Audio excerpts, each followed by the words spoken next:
My name is Natalie Brooks. I'm 34 years old.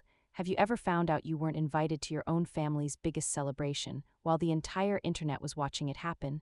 Yeah, that's how my story begins. 3 weeks ago, my mother called me on a Tuesday afternoon. Her voice was light, too light. "Hey, honey," she said, "don't worry about coming home this weekend. It's just a small dinner, nothing special, nothing special." She even laughed a little like it didn't matter. "You've been working too hard, go take a break, maybe head somewhere warm." I remember standing in my kitchen, staring at the wall, something in my chest tightening. Because when my family says nothing special, it usually means one thing: I'm not supposed to be there. So I didn't argue, I didn't ask questions, I just said, okay, and I hung up, but 2 hours later, everything changed. I got a message from my younger cousin, Emily.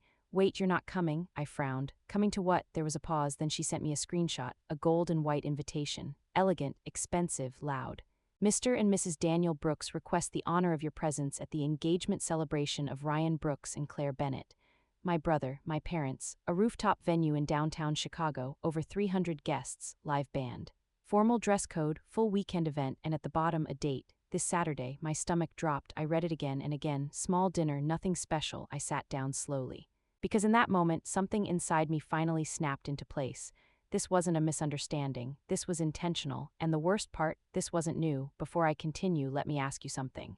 Have you ever felt like you existed in your family but didn't actually belong in it? Because that's exactly what this was, and it didn't start here. It started years ago. Growing up, my brother Ryan was everything my parents wanted. Confident, loud, the kind of person who walked into a room and immediately owned it. He was 3 years younger than me, but somehow, he was always the center of attention. My dad used to say, "Ryan's going to run things one day," and then he'd look at me and smile like he was being kind. "Natalie's more creative." Creative, that word followed me my entire life. It sounded nice. But in our house, it meant something else. It meant not serious, not important, not worth investing in. While Ryan got business internships in high school, I was sketching designs in my room. While he was being introduced to my dad's colleagues, I was told to figure things out on my own. And I did. At 22, I moved to Austin with 2 suitcases and no connections. No family support, no safety net. Just a laptop and an idea. I started a small branding and product design studio out of a 1-bedroom apartment. At first, it was nothing. Late nights, cheap clients, constant rejection. There were months I barely made rent. Months I questioned everything, but slowly things started to shift. 1 client turned into 3, 3 turned into 10, then came bigger contracts, better clients, real money. By the time I turned 33, my company was quietly generating over $6 million a year. I had a team of 18 people. We were designing products for brands people actually recognized. But my family. They had no idea, or maybe they just didn't care, because every time I tried to share something, it went the same way. "That's nice, Natalie. Sounds like a fun little project." Or my personal favorite, "Well, if you ever want a real position, your dad can always help." A real position. I stopped telling them anything after that, not out of anger, just exhaustion. It's hard to keep explaining your life to people who already decided what it means, and over time, something else started happening. I began to disappear from things, quietly, subtly, like I was being edited out of the family picture. One Christmas, I showed up exactly when my mom told me to, only to find everyone already finishing dinner, plates stacked. Wine glasses half empty. "Oh, we started early," she said casually. "There's food in the kitchen." Another time, there was a small birthday dinner for my dad that somehow turned into a full private event at a luxury restaurant. I found out through photos online, dozens of people, friends, relatives, business partners, everyone smiling, everyone dressed up, everyone there except me. No one yelled at me, no one told me not to come. They just didn't include me, and somehow that hurt more because it meant they didn't even think I mattered enough to exclude directly. I was just forgot, or maybe conveniently ignored. So when I saw that invitation for Ryan's engagement party, something inside me didn't break, it just went quiet, because now I knew the truth. This wasn't accidental. This was a pattern, and I was done pretending I didn't see it. But what my family didn't know was that while they were busy planning that perfect night, something else had already been set in motion. Something that would collide with their celebration at the exact same time. And when it did, there would be no way to ignore me anymore. Not quietly, not politely, not ever again. The truth is, I had been keeping a secret, not because I wanted to hide it, but because I was tired of watching people minimize things they didn't understand. 8 months before that small dinner phone call, I landed the opportunity of a lifetime. A global tech company based in San Francisco announced a competition. They were launching a new flagship product line, not just a product, an entire ecosystem. Hardware, packaging, user experience, retail display, everything. And they wanted a fresh design firm to lead it. Over 140 agencies applied. Massive names, industry giants, firms with hundreds of employees and decades of reputation. And then there was my company, small, quiet. Unknown outside certain circles. We made it to the second round, then the third, and somehow the final two. I still remember the night before the final presentation. My office lights were the only ones still on in the building. It was past midnight, half-eaten takeout boxes everywhere, my team asleep on couches, and me standing there staring at our prototype, thinking if we win this, everything changes. Not just for my company, but for me. Because for the first time, I'd have something my family couldn't dismiss. A number, a scale, a level they actually respected. The final presentation lasted 2 hours. Every second felt like a test, every question sharper than the last. At the end, the CEO looked at me and said something I'll never forget. "Why haven't we heard of you before?" I smiled. "Because I've been too busy building something real." 2 weeks later, I got the email. We won. A $120 million contract. Let me say that again. $120 million. My hands were shaking when I read it. I had to sit down because this wasn't just success. This was proof. Proof that everything they said about me was wrong. The official announcement was scheduled for Saturday night at a major industry showcase event in Chicago, same city as my brother's engagement party, same night, same time, different room. I almost laughed when I realized, because life has a strange sense of timing, the event organizers even mentioned something interesting. Many high-profile guests will be attending a private celebration in the adjacent ballroom. I didn't need to guess which one. My family would be there, celebrating Ryan, toasting his future, talking about legacy. While just a wall away, my work would be revealed to the world, and I wouldn't even be in their room because I wasn't invited. So I made a decision. I wouldn't go, not to the event, not to Chicago, not anywhere near them. If they didn't want me there, I wouldn't force myself into a place I clearly wasn't wanted. Instead, I booked a last-minute trip to Miami. Sun, ocean, distance, exactly what my mom had suggested. Funny, right? The one time I actually listened. Saturday came faster than I expected. By the afternoon, I was sitting on a beach chair, warm sand under my feet. Ocean stretching endlessly in front of me. A drink in my hand I barely touched. It should have felt relaxing, but it didn't. Because somewhere in the back of my mind, I knew what was happening. Ryan in a tailored suit, my parents greeting guests, music, lights, cameras, a perfect night without me. Around 7:15 p.m., I picked up my phone, I don't know why. Maybe habit, maybe curiosity, maybe something deeper. I opened Instagram, and there it was, a live stream. Claire, my brother's fiancée, was walking through the venue, smiling, laughing, showing everything off. Crystal lights, floral arrangements. Guests dressed like it was a red carpet event, and then a giant screen behind her, playing a family montage. Photos, memories, moments. I watched for a few seconds, then I exited the live. I didn't need to see more. Because I already knew what I wouldn't see, me, so instead I did something simple. I stood up, walked closer to the water, and took a photo, just me, barefoot in the sand, wind in my hair, city skyline glowing faintly behind me. Peaceful, free, unbothered, or at least that's how it looked. I posted it, no overthinking, no strategy, just a caption. Sometimes distance is the best clarity. That's it, no tags, no drama. I put my phone down and walked along the shoreline. For the first time that day, I actually started to breathe, but about 10 minutes later, everything changed. My phone started vibrating, once, twice, then non-stop, calls, messages. Notifications exploding. I stopped walking, pulled it out and just stared. 27 missed calls from my mom, 14 from my dad, 9 from Ryan, dozens of texts, unknown numbers. Old family group chats suddenly active again. My heart started pounding. I opened one message. It was from Emily. "Natalie, what did you do?" My stomach dropped. I opened the live stream again, replayed it, and that's when I saw it. The exact moment everything went wrong. Claire was filming the montage, smiling, talking to her audience, and "This is Ryan's beautiful family." Then a notification popped up on the screen. Natalie Brooks posted a new photo. Without thinking, she tapped it. My beach photo. Filled the entire screen, projected across the ballroom, hundreds of people watching, and then the questions started. Wait, isn't that his sister? Why isn't she here? Is she on vacation? During his engagement party? The camera shook slightly. Voices got louder, confused, curious, suspicious. And then for a split second, the camera caught my dad's face. I had never seen that expression before, not anger, not control, something else, panic, pure panic, and in that moment I knew. The truth was about to come out, not because I exposed it, but because they couldn't hide it anymore. And what happened next didn't just ruin the night, it changed everything. I just stood there on the sand, frozen. The ocean was right in front of me, but I couldn't hear it anymore. All I could hear was my phone buzzing in my hand, over and over, like something urgent was trying to break through. I opened another message, this time from a number I didn't recognize. "Is this Natalie Brooks? This is Mark Delaney from Midwest Business Weekly. Can you confirm if you'll be attending tonight's announcement?" My chest tightened. Announcement. So it had started, I typed back with shaking fingers. I'm not in Chicago. 3 dots appeared instantly. Understood, you might want to tune in. That was it. No explanation, no details, just that. I didn't even realize I was holding my breath until I exhaled. Then I did what I hadn't planned to do at all. I opened the event livestream, not the engagement party, the industry event, the one happening right next door. The screen showed a stage, clean, minimal, professional, rows of people seated, executives, investors, media, and then I recognized him, the CEO, standing at the podium, calm, composed, holding a card in his hand. My heart started racing, because suddenly this wasn't just my moment anymore. It was happening in the same building, at the same time, with the same people moving between both rooms. Which meant what happened in one room would spill into the other, and I wasn't there to control any of it. The CEO started speaking. Tonight, we're announcing the lead design partner for one of the most ambitious product ecosystems our company has ever developed. His voice was steady.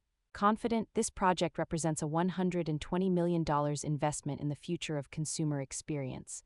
I swallowed hard. My name was coming, I knew it, but somehow I still wasn't ready. Back in the ballroom, things were already unraveling. I could tell from the messages flooding in. Your dad just told people you're dealing with personal issues. Ryan looks furious. People are asking why you're not here. I closed my eyes for a second. Personal issues, of course, that's what they told everyone, that I couldn't come, not that I wasn't invited, not that I was excluded, just that something was wrong with me. I laughed quietly, not because it was funny, because it was predictable. Then my phone rang again. This time I answered. Natalie, my father's voice, sharp, controlled, but underneath it, cracking. Where are you? I looked out at the ocean. In Miami. Silence, just for a second, then what are you doing? He snapped. Do you have any idea what's happening here? I let that sit, because for once I wasn't rushing to explain myself. You told me not to come, I said calmly. That's not the point right now, he fired back. His voice dropped lower. Tighter, you need to fix this. People are asking questions. Fix this, I almost smiled. How? I asked softly. Another pause, longer this time. Get on a flight, he said. Say something, post something. Make it clear you support your brother. Support, that word again, always about him, always about protecting the image, never about the truth. You told them I have personal issues, I asked. He didn't answer directly. You're making this worse than it needs to be. There it was, deflection, control, the same pattern over and over for years, and suddenly I felt something shift inside me. Not anger, not even hurt, just clarity. No, I said quietly. I'm not, he inhaled sharply. What does that mean? It means, I said steady now, I'm exactly where you told me to be. Silence, heavy, thick, like something breaking underneath it. Before he could respond, another voice came through faintly on his end. Daniel, we need you, they're starting the announcement. My heart skipped, this was it. He lowered his voice again. Urgent now. Whatever this is, Natalie, we'll talk later. And then he hung up just like that. I stood there for a moment, phone still in my hand, the waves crashing gently in front of me, and then I looked back at the live stream. The CEO was smiling now, looking out at the audience. After months of evaluation, hundreds of submissions, and an incredibly competitive selection process, my chest tightened. This year's lead design partner stood out for one reason above all else. A pause, the kind that stretches just long enough to make your heart race. They didn't follow trends. Another pause. They redefined them. I felt my pulse in my ears. And then, we are proud to announce that the $120 million flagship design contract goes to, he looked down at the card, then back up. Natalie Brooks, founder of Brooks Design Lab. For a second, everything went silent, even the ocean, even my thoughts, like the world just stopped. And then the room on the screen exploded. Applause, people standing, voices rising, shock. Recognition, questions, and somewhere right next door my family was hearing it too, because within seconds my phone lit up again, messages pouring in faster than I could read. In ATLA, what? That's you. Your dad looks like he just saw a ghost. Ryan just walked out. I covered my mouth, not because I was surprised, but because this moment, this exact moment, was everything I had worked for. Everything I had built without them, without their approval, without their belief, and now they couldn't ignore it, not privately, not quietly, not ever again, but what happened next was something I didn't expect. Because success doesn't just reveal who you are, it reveals everyone around you too. And my family, they were about to show the world exactly who they had been all along. I didn't move for a long time. The applause was still echoing through my phone, my name still on that screen, but I was standing barefoot in the sand. Alone, and somehow that felt right, because for the first time in my life I didn't need to share the moment with anyone who didn't truly see me. Then the fallout started, fast, messy, public. Within an hour, clips from both rooms were everywhere online. On one side, a perfect engagement party falling apart in real time. On the other, a major industry announcement introducing a name no one expected. Mine, and the connection between the two, impossible to ignore. People started asking questions, not quietly, not politely, loudly. Why wasn't she at her own brother's event? How do you hide someone like that? Was she excluded or did she choose not to go? The truth was sitting right there, and for once I didn't have to say a word. The next morning I woke up to over 100 missed calls, messages from relatives I hadn't heard from in years, some confused, some apologetic, some trying to act like they always supported me. My aunt texted, "We had no idea you weren't invited." My uncle said, "Your dad told us you were busy with something personal." Busy, personal, that same soft lie, repeated, protected, until it couldn't be any more. Then my mom called. I stared at her name for a long time before answering. Her voice was different, quieter. "Natalie, I saw everything." I didn't respond because I didn't know what to say that wouldn't open something bigger. "We should have told you," she added, "not we should have invited you, not we were wrong, just we should have told you, and that told me everything." "I'm working today," I said gently. "I'll call you later." I didn't, not that day, not the next. Because for once I wasn't rushing back to fix something I didn't break. By noon, news outlets started picking it up. Rising Design founder revealed during high-profile family event, private celebration overshadowed by unexpected industry announcement. They didn't need to exaggerate. The story spoke for itself, and then came the email from my father, long, carefully written, trying to sound composed, but I could feel the urgency behind every word. He said the situation had been misunderstood, that he was trying to protect me from pressure, that things had spiraled unexpectedly. And then he made me an offer. A senior leadership role in his company, a salary that would make most people stop reading right there, equity, influence, a seat at the table I had spent my whole life being kept away from. I read it twice. Then I closed it because here's the thing, I didn't want a seat anymore, not at that table, not under those conditions, not built on that history. He called again and again. I let it ring, not out of spite, but because I finally understood something I wish I'd realized years ago. Closure doesn't always come from conversations. Sometimes it comes from decisions. A few days later I agreed to meet him, a small cafe, neutral ground. No audience, no performance. He looked older, tired, like something had finally caught up to him. "I don't understand how we got here," he said. I held his gaze. "We got here," I replied calmly, "because you decided who I was without ever asking me." He didn't interrupt this time. So I continued. "Every time you introduced Ryan as your legacy and me as an afterthought. Every time there was a room I wasn't invited into. Every time you told people I was still figuring things out while I was actually building something real." He looked down. For once he didn't have a quick answer. "What do you want now?" he asked quietly, and that question, that simple question, used to feel impossible to answer, but not anymore. "I want honesty," I said. "No more rewriting my story to make things easier for you. No more pretending I'm less so someone else can feel like more. And if that's not something you can do," I paused, not out of hesitation, but clarity. "Then we keep our distance." Silence sat between us, heavy but clean, not tense, not chaotic, just real for the first time in my life. "I was proud of you," he said finally, softly. "I just didn't know how to show it." I nodded once, because maybe that was true, but it didn't change what had already happened. Pride that only shows up after success feels a lot like absence. We didn't fix everything that day. We didn't suddenly become close, but we understood something we hadn't before, and sometimes that's enough to start. The rest of my life moved fast after that. My company doubled in size within months. New clients, bigger projects. Opportunities I used to only imagine, but the biggest change wasn't professional, it was personal. I stopped chasing validation, stopped shrinking myself to fit expectations, stopped waiting for permission. And something interesting happened. When I stopped trying to be seen by the wrong people, the right people saw me clearly. My team, my clients, the people who valued what I built, not what they expected me to be. A few weeks later I hosted a small dinner, nothing fancy, just people who had been part of my journey, people who showed up consistently. No pressure, no image, just real connection. And for the first time I didn't feel like I was missing anything.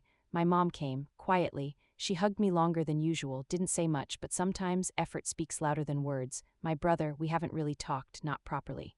Maybe one day, maybe not, and honestly I'm okay either way, because here's what I've learned. You can love your family and still choose distance. You can forgive without going back to who you used to be. And you can succeed without needing the people who doubted you to finally understand." Before I end this, let me ask you something. If you were in my place, would you have gone to that event anyway, or would you have done exactly what I did? Because sometimes the strongest thing you can do is not show up where you're not valued. It's building a life so full they can't ignore you anymore. This is my story. And if it resonated with you, if you've ever felt overlooked, underestimated, or quietly pushed aside, just remember this. You don't need an invitation to become everything they said you couldn't be. Thank you for listening to Real Life Revenge series. Don't forget to like, share, and subscribe for more powerful stories.